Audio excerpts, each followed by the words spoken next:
বিসমিল্লাহির রহমানির রহিম। আসসালামু আলাইকুম। আমি এই থানায় গত মাসে 5 তারিখে জয়েন করার পরে আমি একটা লিস্ট পাই এবং এলাকার লোকজনের মাধ্যমে জানতে পারি যে অত্র শরণখোলা থানা এলাকায় সহ বিভিন্ন এলাকায় মানে একটা মাদক আছে, ডিলার আছে, ইলিয়াস তালুকদার, কিন্তু তাকে কেউ ধরতে পারে না। সে মানে খুবই চতুর এবং সে তার কাছে পুলিশ সহজে যাইতেও পারে না। সে সবসময় চাপাতি, বিভিন্ন ধারালো অস্ত্র এই সমস্ত রাখে এবং ইতিমধ্যে কিছুদিন আগে আমাদের পুলিশ ধরতে যায়ও সে আহত হয়, তার কাছে আহত করে সে পালায় যায়। পরে আমি তাকে ধরার জন্য অনেক চেষ্টা করে গতকালকে আমি একটা সংবাদের মাধ্যমে জানতে পারি যে সে বাড়িতে উঠছে। তখন আমার ফোর্স অফিসার সহ আমরা ঘটনাস্থলে যাওয়ার পরে তাকে সে যখন টের পায় ছাদের থেকে লাফ দিয়ে নিচে পরে দৌড় দেয়। তার পিছে পিছে আমরা পুলিশ অফিসার এবং ফোর্সও দৌড় দেওয়ার পরে ও যে কি নদীটার নাম হচ্ছে, ওর বাড়ির পাশে একটা নদী আছে, হ্যাঁ বলেশ্বরী শাখার একটা নদী আছে, ওই নদীতে সে ঝাঁপ দেয়। তখন ওর কাছে ছিল এই যে আপনারা দেখতেছেন এই প্যাকেটটা সহ আর ওই লাল একটা প্যাকেট, ওই লাল প্যাকেটটা দেখি, এই লাল প্যাকেটের ভিতরে গাঁজা, টাকা, ইয়াবা সহ রয়েছে ওর কাছে। ওইটা পানির নদীর সাইডে ফেলাই দিয়ে ও নদীতে ঝাঁপ দেয়। তখন আমাদের পুলিশ অফিসাররাও যেমন 6-7 জন ওর সাথে ঝাঁপ দেয়, কিন্তু ও এমনই চতুর, ও আর ডুব দিছে আর মুখ তুলে না। তখন তো আমাদেরও টেনশন যে মুখ তুলে না। পরে আমি ওদের বললাম তোমরা উঠে আসছো, দেখি নাকি। ওরা বিভিন্ন জায়গায় করে। ইতিমধ্যে সে একটা কাটা ঝাপা ছিল, সে ঝাপের তলে সে মুখটা কোনো মতো দিয়ে নাক দিয়ে করেছিল। তখন ওইখানে আমাদের অফিসাররা তাকে ধরার পরে উঠানোর পরে সে তার হাত দিয়ে এই ব্যাগটা তোলা হয়। তোলার পরে এই ব্যাগটা সহ তাকে জিজ্ঞাসাবাদ করা হয়। জিজ্ঞাসাবাদ করার পরে তার বাড়ি চার্জ দেওয়া হয়। তখন তার দেখানো মতে তার এই বাড়ির সামনে তার মুরগির খোপের এখানে একটা ব্যাগের মধ্যে এই মালগুলো, এই যে অস্ত্রগুলো পাওয়া যায়। তার কথা ভাষ্য মতে সে জানায় যে আমি বললাম যে তুমি তো তোমার তো আমাকে সোর্সের আসছিল, তুমি 4.5 লাখ টাকার মাল আনতে পাঠাইছো একজন মোটরসাইকেল যোগে, তাহলে তোমার মাল কই? কি আমি জানতে পারছি যে আপনারা এটা নলেজে গেছে, যার ধরুন আমার কাছে মাল ছিল না। আমি যে আসামি সোহাগের কাছ থেকে গতকালকে 200 পিস ইয়াবা নিয়ে আসি। এই হিসেবে সোহাগ ওরফে সোহেল, তাকেও আমরা ধৃত করি এবং আমরা মামলা ওই নামে ইলিয়াসের নামে আমাদের থানায় একাধিক মামলা আছে, ওয়ারেন্ট আছে 60টা নিয়মিত মামলা এবং ওয়ারেন্ট আছে 2টা। বর্তমানে 2টা রানিং মামলা চলতেছে তার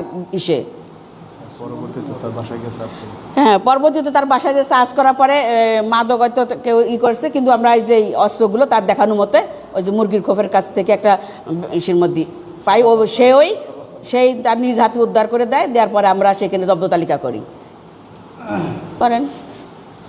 আপনাদেরকে প্রথমে আমরা কংগ্রেচুলেশন জানাই যে আপনারা মাদক এবং সন্ত্রাসের বিরুদ্ধে আপনি রোকেয়া একাডেমি জয়েন করার পর থেকে আপনার টিম নিয়ে আপনি কাজ করছেন এবং সফলতাও পেয়েছেন।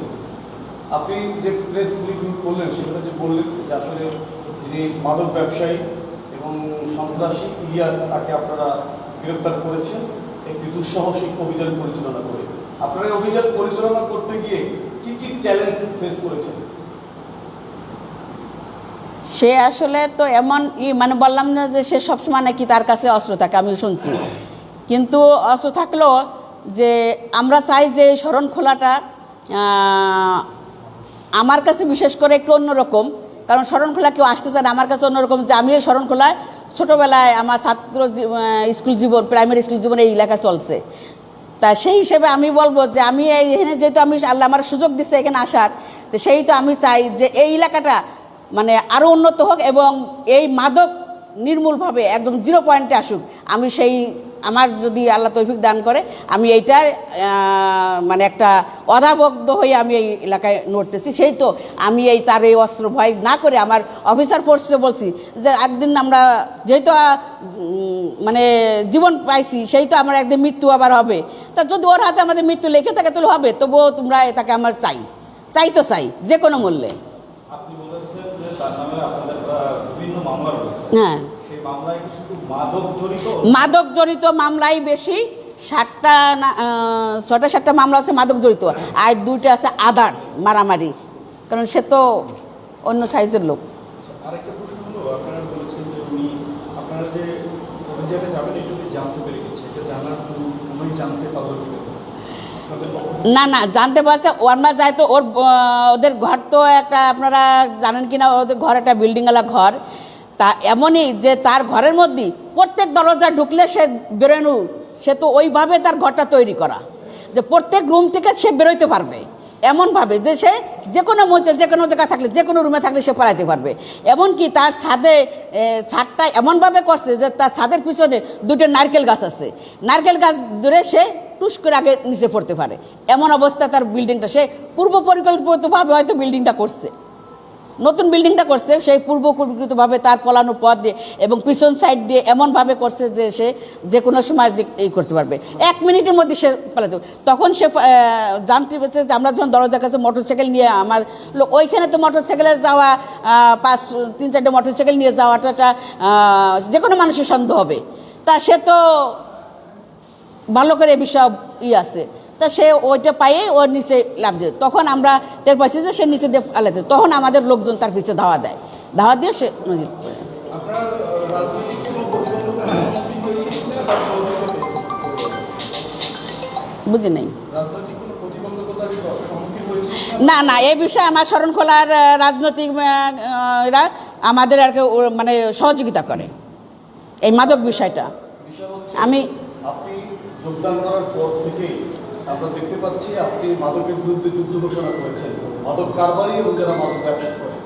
আমার প্রশ্ন হচ্ছে আপনার কাছে, আরও অনেক মাদক ব্যবসায়ী আছে বা মাদক সেবী আছে, তাদের বিরুদ্ধে কি এভাবে পর্যায়ক্রমে আপনি কার্যকরী ব্যবস্থা গ্রহণ করবেন? আমাদের এই মানে অভিযান মানে চলবে, অব্যাহতি আছে, চলবে।